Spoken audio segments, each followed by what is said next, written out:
Well, welcome back, and now we're going to move into the sixth of eight short videos exploring the human resource frame. And I tell you what, we're going to cram a lot into this particular video. In fact, almost each slide could be a video in and of itself. It's a little bit beyond the scope of the course to go into that level of detail, but there is a lot here. So we're going to talk during this particular video about organizational development, interpersonal dynamics, look at Model 1 and Model 2 behavior, talk a little bit about skilled incompetence and habits of the mind, and then move into emotional intelligence. Like I said, many of these topics could be a video in and of themselves. So let's go ahead and get started. The first thing we're going to do is talk about organizational development. And the book focuses on the ideas of group interventions to move the organization along. I do like the graphic over to the right, this kind of idea that organizations are made up of people, and there are changes that need to be made for the long term, and there are changes that need to be made for the organization and for the people. And that involves those people being involved in improving processes and having the people involved in those processes and those improvement cycles. And then in the intent at the end is, how do we make the organization as a whole, how do we make my department, how do we make other departments better? So very interesting stuff. Group interventions are talked about, and they give you a couple of different ways of doing that. I do want to focus a little bit on this idea of institutional surveys and 360 feedback. I've always found the 360-degree feedback mechanism to be particularly useful because of the mechanism in which it's done. You can get anonymous feedback that is actionable. Institutional survey is also very helpful, especially if you can compare your organization or your department to other departments, and then use that as a basis for long-term improvement. Well, look at that, a minute and we've covered organizational development, but we just don't have time. We've got to move on. And again, if we split this up, it will go a bit beyond what the book has. So interpersonal dynamics actually gets into the tension, or the dichotomy, if you will, between espoused theories, accounts that individuals provide when they try to describe their behavior, and then theories in use, what the people actually do. There is a dichotomy between those two, and that discrepancy between espoused theory and theories in use is the biggest block to learning, because you're in a self-protective, you've got your shields up, and that's hindering your ability to see clearly what's going on in interpersonal relationships.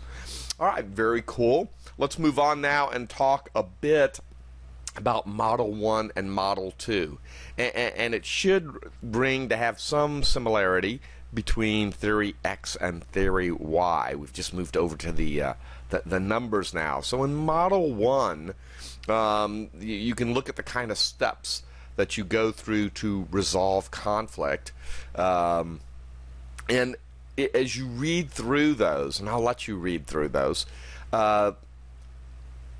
I bet some of you are going, or at least I was going, man, I've done this before. I've assumed the problem was caused by the other side, that I was completely right in what I was doing. I've tried to diagnose and develop a solution in private, unilaterally, without talking to anybody. And since the other person was obviously the cause for the problem, my goal was to get the person to change. If the other person, resists or become defensive, it's just confirmation that they're the problem. And I respond to the resistance through a combination of either intensifying pressure, protecting, or rejecting the other person. And then finally, there's no responsibility, there's no accountability in the end in Model 1, because it's the other person's fault. You just have to start with that assumption. And as silly as that sounds, as we, sit here and talk about it, again, I can count a number of times that I've just fallen into this behavior. I've done it trying not to judge, but my underlying assumption is the other person was wrong, rather than looking at it through a different set of lenses and trying to address the problem. And if you look at the core values over here, define the goals, maximize winning, minimize losing, minimize generating or expressing negative thoughts, and be rational, but most of those are pretty good. And then you look at your strategies, and then, oh, look at this. Those consequences are not good, and the consequences over here aren't good. You're not really learning. All right, let's go to Model 2. Model 2 is a little bit different. Model 2 says, hey, actually talk to the other person and come in not with a unilateral solution, but come in having worked through the problem with the other person. Communicate openly. Publicly test assumptions and beliefs so that everyone gets on board. And then combine advocacy with inquiry. How about that? So that you're viewed as integrative, not passive, not assertive, not accommodating, but integrative. Pretty cool. All right, let's move on. This is kind of a different mechanism for looking at interpersonal dynamics and that kind of, remember, espoused theories and theories in use.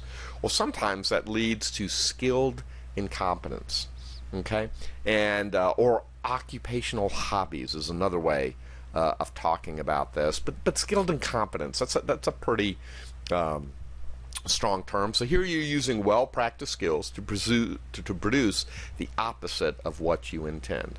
So you're going in, you want to get, your stapler, but in fact you lead to many more bad things occurring.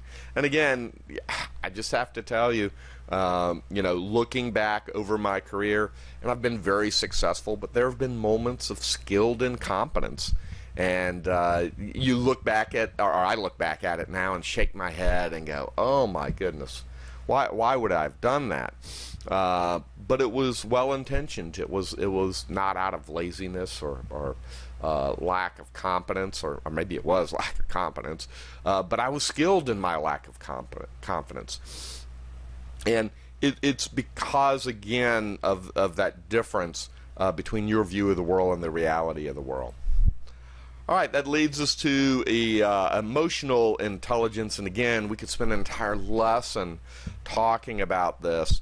There are lots of articles that kind of dig in and look at how emotional intelligence is really a key determinant of success at work. And you can see this starting out with self-awareness, this movement towards social awareness, and then self-management and relationship management. And again, when you start to look at the adjectives that are describing low emotional intelligence and high emotional intelligence, you start to pick out, well, I want to be over on that high side. Those are the right words. And so how do I get perceived as having high emotional intelligence? Because I do have high emotional intelligence. All right, well, very good. We've actually covered a lot of material in a very compact and short period of time. There's lots of stuff out on the web that you can look to help you explore organizational development some more, look at those 360 assessments, to go out and look at interpersonal dynamics and look at this idea that we've got this difference of perception in terms of espoused and theories in use. Model 1 and Model 2 for conflict resolution. Hopefully, again, it caused you to pause and think about those points in your life that perhaps you fell into the Model 1 camp, or perhaps you fell into the Model 2 camp. And then skilled incompetence, going in, well-intentioned, earnest, well-prepared, but getting the exact opposite result that you intended out of a particular encounter. And then finally, emotional intelligence, going back and looking through self-awareness, social awareness, self-management, and relationship management. All right, well, very good. This concludes the sixth of 8 videos on the human resource frame, and I look forward to seeing you in the next video.